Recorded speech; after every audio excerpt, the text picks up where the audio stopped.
Merhaba değerli izleyicilerim, kanalıma hoş geldiniz. Yepyeni bir video ile karşınızdayım.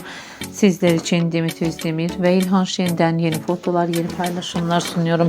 Yeni bir diziyle ekranlara çıkacak ikiliden güzel fotoları buyurup kanalımda izleyebilirsiniz. Sizlerden tek dileğim kanalımı izlemeyi, like atıp abone olmayı unutmayın. Benden bu kadar. Sağlıcakla kalın arkadaşlar. Yeni videolarımda yeniden buluşmak üzere.